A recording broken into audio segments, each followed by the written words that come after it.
We've got to fix our energy system that is putting such an enormous burden on families. You need somebody working for you, and you've got to have somebody in Washington who's thinking about the middle class and not just those who can afford to hire lobbyists. It was an energy bill on the floor of the Senate, loaded down with goodies, billions for the oil companies, and it was sponsored by Bush and Cheney.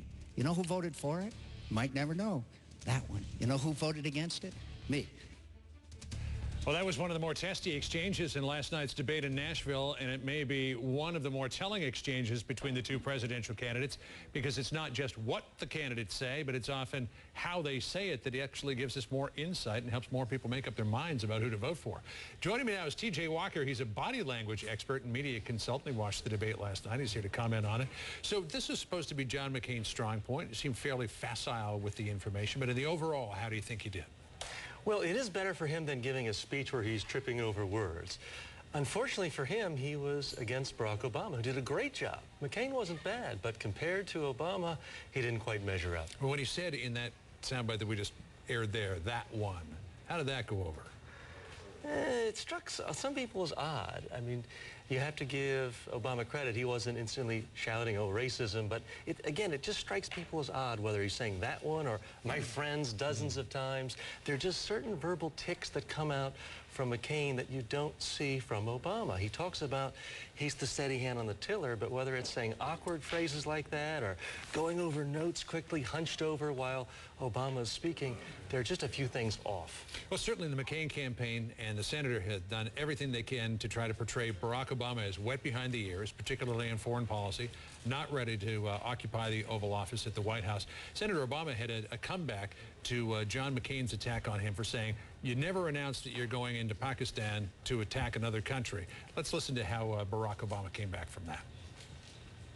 Senator McCain, this is the guy who sang Bomb, Bomb, Bomb Iran, who called for the annihilation of North Korea. That I don't think is an example of speaking softly. This is the person who, after we hadn't even finished Afghanistan, where he said, next up, Baghdad. How did he do in that response? Did he redeem himself?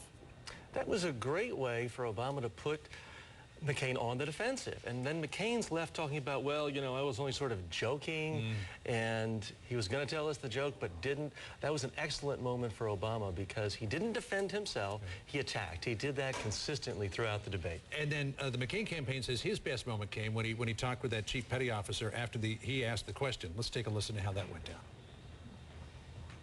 Thank you for your service to the country. I want to say everything I ever learned about leadership, I learned from a chief petty officer, and I thank you.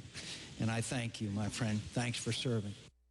You say that was both positive and negative for McCain. How so? Well, it was a warm human moment. You definitely felt there was affection there McCain had. But on the other hand, when you see McCain moving, he just seems slow. He reminds me of my grandfather patting a small child on the head. So I think it reminds people of what they like about McCain, but also when you compare him to Obama, he just doesn't seem as forceful, as youthful, as vigorous. Well, one more debate to go in more of a traditional format. T.J. Walker, thanks for coming in this morning. It's good to see you. Karen?